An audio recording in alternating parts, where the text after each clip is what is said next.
Raidieraksts Drošinātājs. Hello, Jussi. Hello. Let me start with a provocative question. Why, at the time of war, when Ukrainians are fighting for survival of their country, should we care about startup scene in Ukraine? I think it's different layers. First is, of course, all the Europeans, we should help Ukraine at the moment during this crisis. And then second, the sort of rebuilding phase of Ukraine has started already before the war is ending. So if you are not there now, it's too late when all the opportunistic people come after the war. And then thirdly, I would say that the Ukrainian startup ecosystem is so strong. So it's a really good reason for investors to invest in Ukraine in overall. If not during the war, but also after the war. We will go into more detail a bit later about specifics, but before that, could you just give us a quick overview of the startup scene in Ukraine? There was some US research about from which countries come the most of the unicorn founders, and Ukraine is in the top levels in that sense. WhatsApp founder, as an example, one of the founders. It's a really good scheme in that sense that there is a lot of education for software development in Ukraine. And it's one of the biggest or even the biggest software outsourcing country at the moment in Europe. So many good reasons, because then, of course, the most scalable startups are more or less software based. So there are a lot of good entrepreneurs, and they are really hardworking people in Ukraine. And then to add on that, there is a really good and active startup ecosystem building and good events and so on. So could you just tell me a bit more about your involvement in all of this? When the war started, I was in Portugal, got a call, Jussi, should we do something? And I immediately said yes. So something touched my heart when the war started. I have to do something. Then I was founding this help center for Ukrainians in Helsinki, helping Ukrainian army and also getting jobs to Ukrainians entering Finland, getting food for Ukrainians coming to Finland, all of that kind of things. And then after that, I got invited to a startup competition jury, becoming a jury member in a startup competition, because my work is evaluating startups, so it was natural. And then because of that, I got invitation to IT Arena and last year, and I organized the first Breach of Trust event, which is basically breaching trust between investors and Ukrainian startups. Sort of the voluntary work became like real stuff during the process.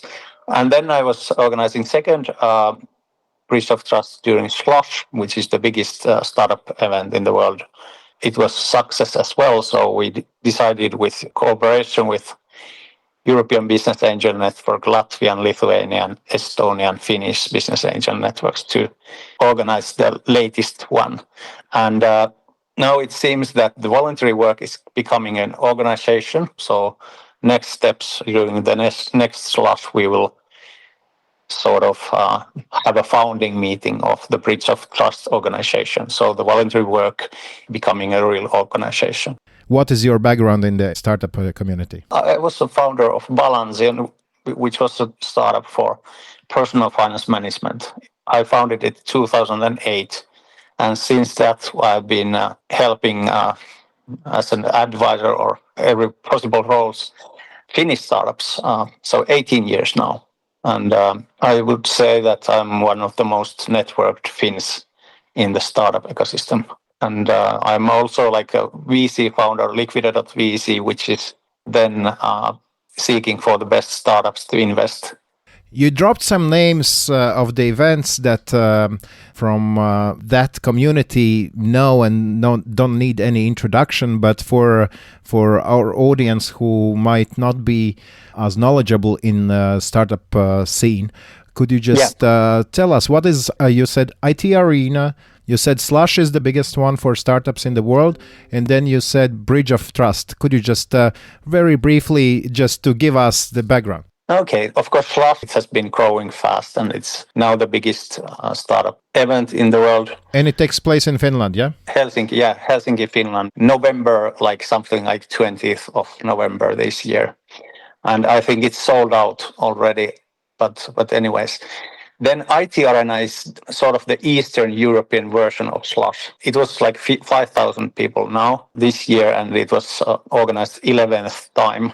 IT Arena is a technology conference where it's also a startup track, and we were on the startup track.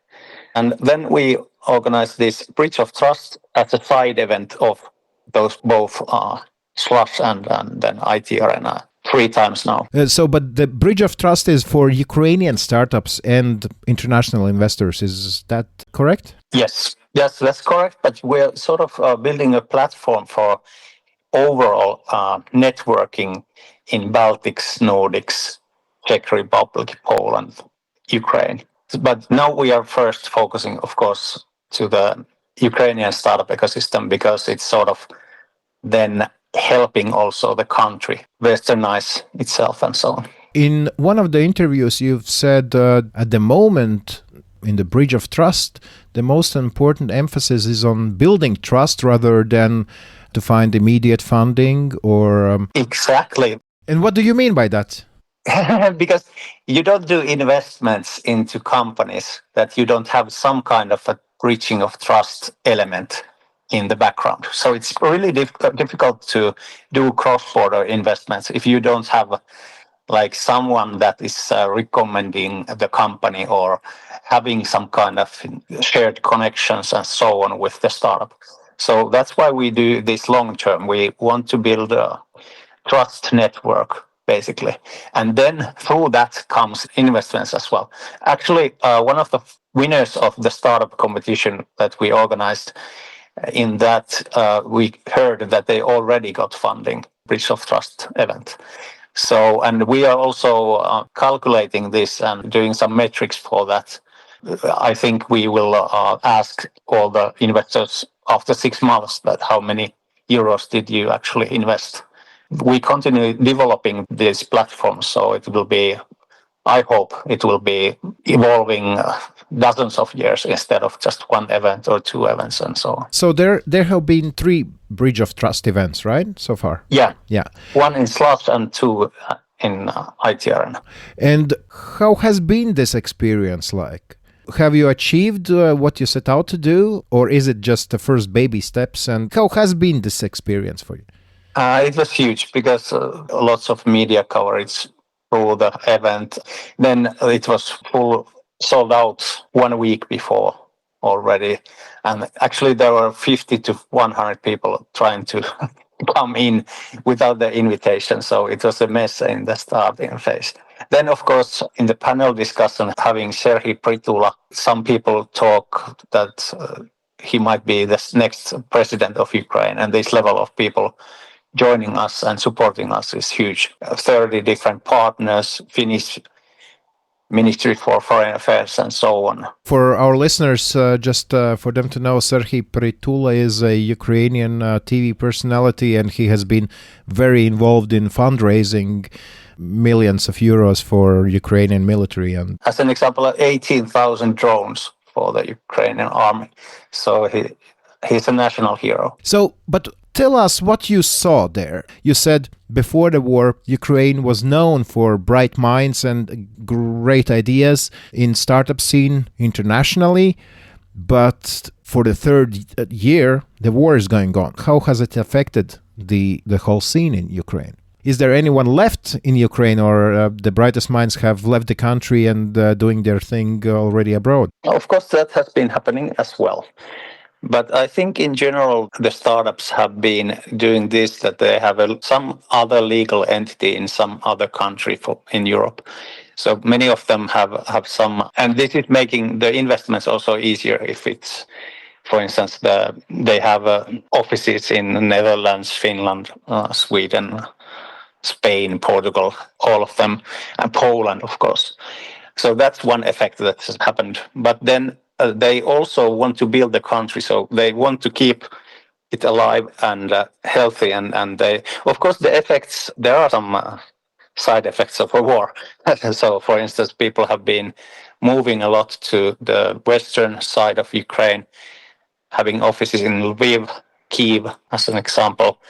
Then, of course, the army is recruiting people, so it affects through that as well. What else would I list?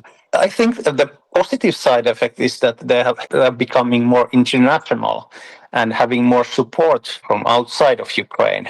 Investors seeking for ways to help and invest at the same time. Because of the war, some changes that would have taken a long time are taking place much quicker.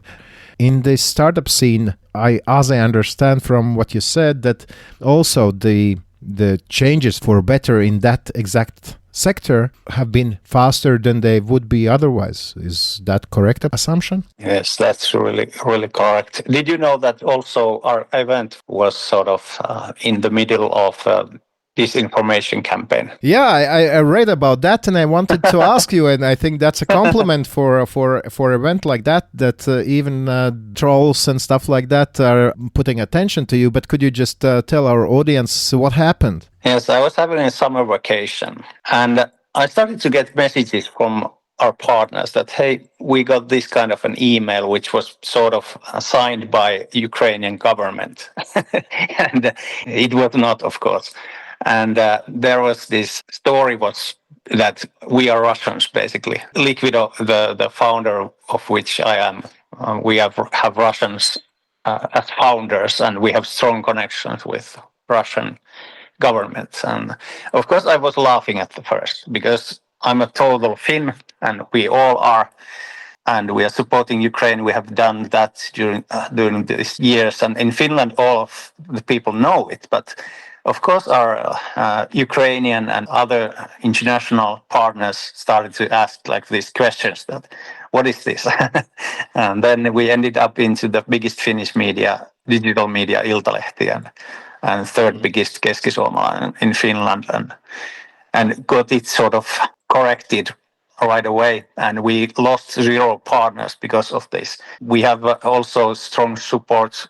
Ministry for Foreign Affairs of Finland is supporting these actions. So it was a bit easier because we had those big brands supporting us. But what does it tell you that there has been this sort of action against you personally and against an event, I guess? I think we have been enough in the talks, doing something significant enough to get this kind of audience of trolls and so on. So I think it's a positive sign. But still then, for people who are not directly connected with the startup scene, so what has been the most significant achievement of this project of the Bridge of Trust? There are just 3 events. Okay, somebody maybe have had already some first investments, but otherwise it's just a few events, few startups, few investors. What's the big deal about that? Someone could ask. Yeah, good question. Actually, to be honest, I think the biggest influence and success was to find the local Jussis from different countries. So I found many investors who were sort of the local heroes in building same kind of stuff that I have been building from Finland. So I'm from Poland, actually 2 guys from Poland, that I'm now having sort of the local heroes that can support us to grow. I found people from Czech Republic. I found people from Latvia, many actually from Latvia. I'm really proud of that. From Estonia, from Lithuania, from Portugal, Spain, Germany, France. I don't remember all the countries. US, UK. So I think the biggest success was to find those people to join us, because now we can grow like locally in those countries and organize amazing things together with them and make it grow, basically. Are we talking about helping grow Ukrainian startups or helping grow new network of startups in this region? Yes, we are doing sort of both. So the main focus area is to support Ukraine and Ukrainian startup ecosystem for sure, because the background is such that it happened to us because of the war. But then later, of course, we are then cross-bridging all of those different countries and startup ecosystems while doing the help of Ukraine. So basically, it's open for all the startups in this region. But, when you set out to do something, there are some large goals, small goals, and stuff like that. What would bring you the most joy when you can come to a point and say, yeah, well, we basically achieved what we wanted to achieve?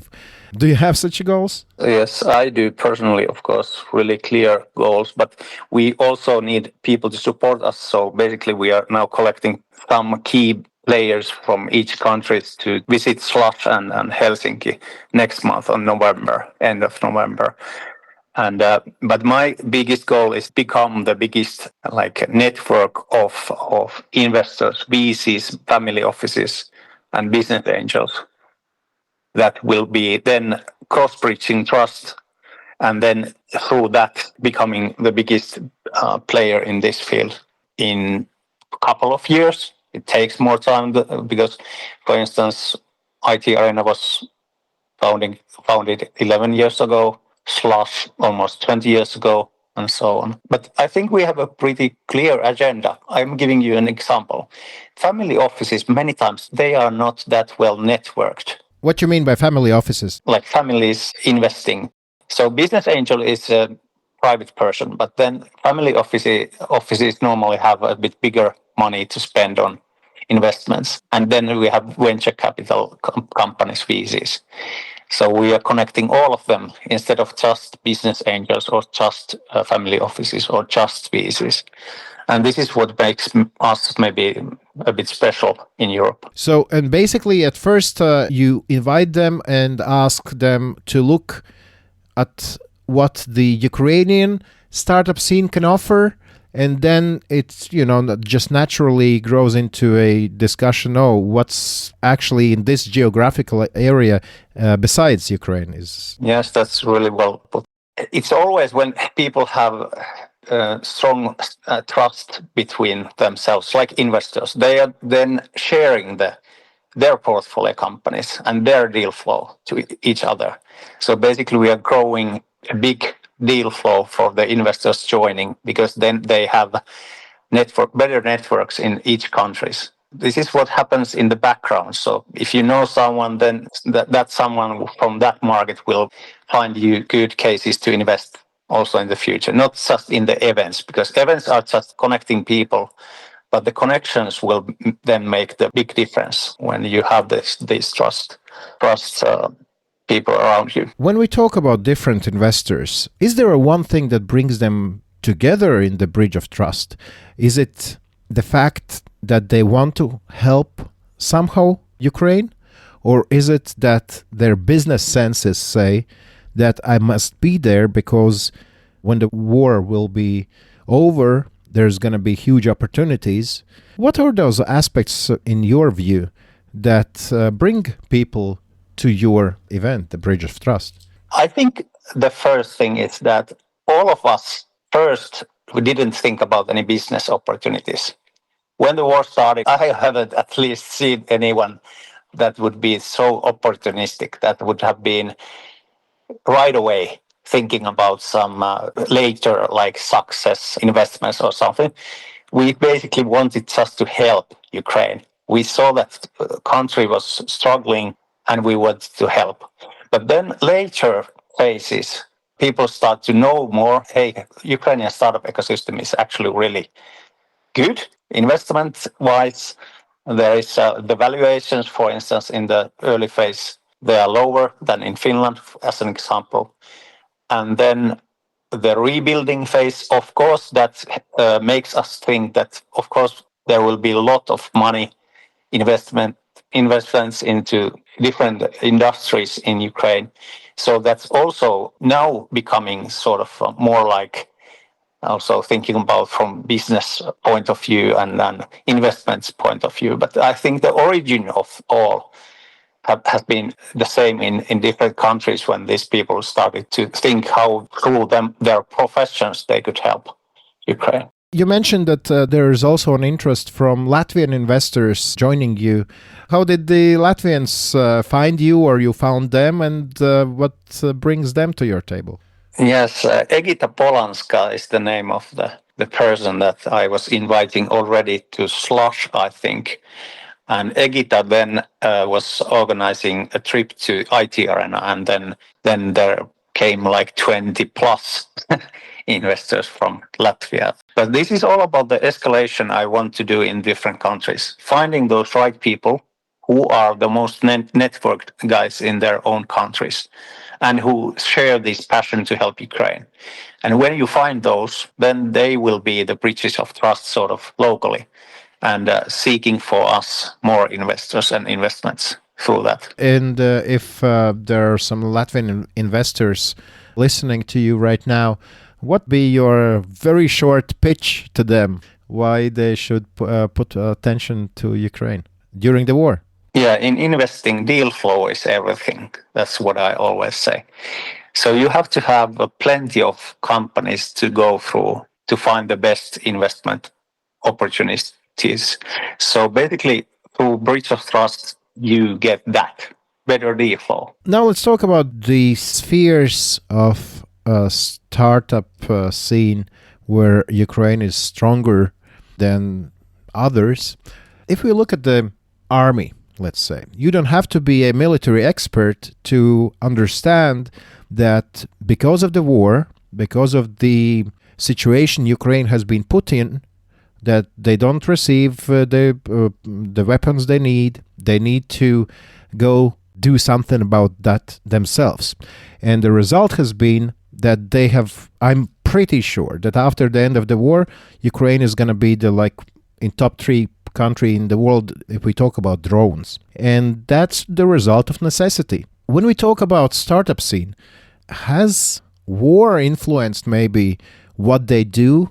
If we abstract from the war, what are the best areas that you see the brightest examples or biggest potential? I also visited one drone factory during the visit to Lviv 3 weeks ago. And many of those companies just didn't exist before the war. So there are multiple of defense tech and dual-use technology companies that have been founded because of the war. And of course, the war gives the special possibility, opportunities for testing in real time of those solutions. So basically, they're developed in the market, which is sort of there. If you are having some defense tech company and you want to test it, of course, you have to have a war to test it, basically. So that's for sure the number one sort of top pick, I would say, from the startup scheme. But then health tech is another example, because all of the solutions to, for instance, train the army with some AR solutions and those kind of solutions I've seen a lot. I would say health tech and defense tech would be the most obvious ones. But also others.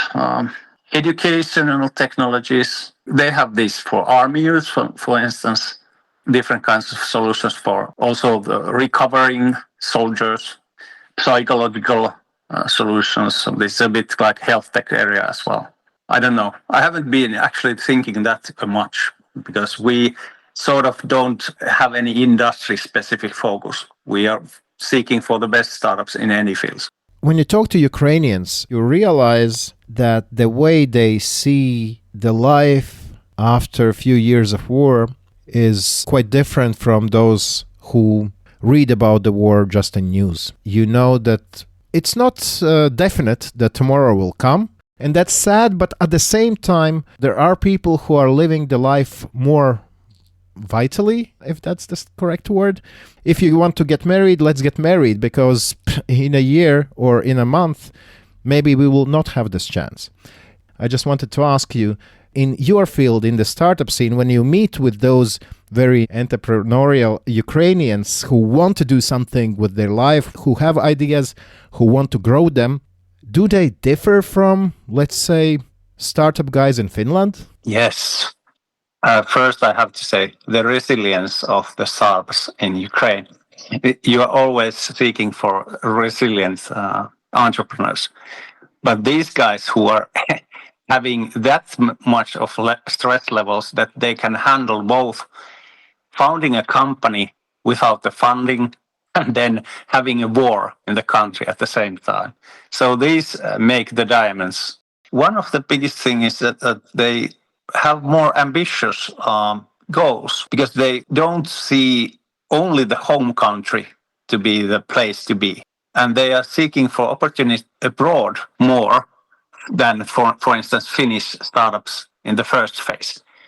So they have these side offices somewhere in other countries already.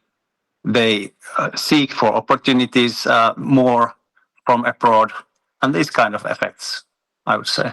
Because sort of the home market is not there. So Ukrainians are more ambitious than Finns? We can cut this off, but yes. Okay.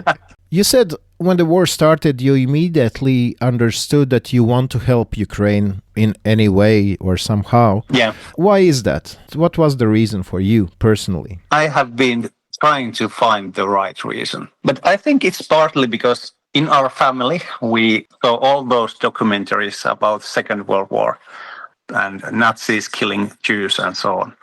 So I think that's part of the story that I have been, when I was a little kid, I was always wondering how in earth these people in Europe didn't help the Jews. How is it possible? And how would I act if something similar would happen in my life? And that never thought that it would happen anymore. But for me, I think personally, this was the button was clicked in me.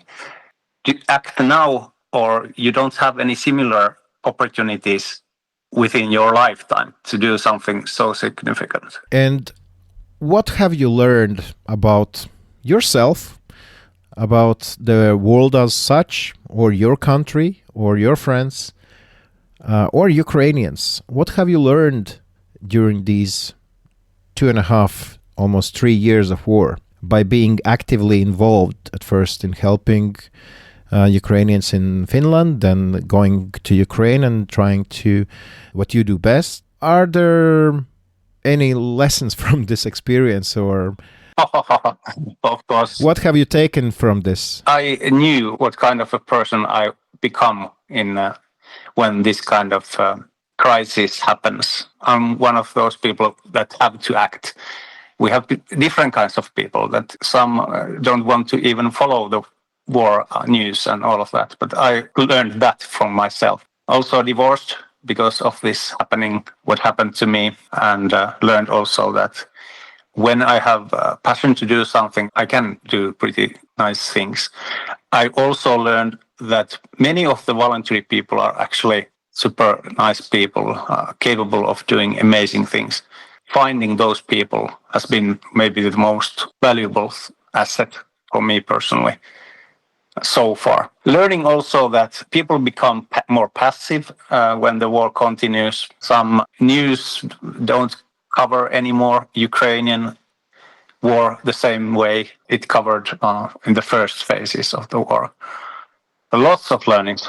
How to build the relevant, trustworthy media coverage to follow the war. I would say that normally the typical big news companies, they are late. Things have happened already 5 days before they are in the newspapers. And also understanding personally that how big effect voluntary organizations and their help, beginning of the war as an example, they are much faster in providing the help than the national level players' actions. So the political system is slow, but people are fast. Thank you for what you're doing, and thank you for explaining about this part of Ukrainian story that we actually haven't heard before. I want to say one thing for all the Latvians listening. Be proud of yourself, because you are one of the countries that has been supporting and really supporting at least my actions to help Ukraine. Amazing people that I have met. So big hearts to all the Latvians. Ok, kiitos. Ole hyvä. Raidieraksts Drošinātājs.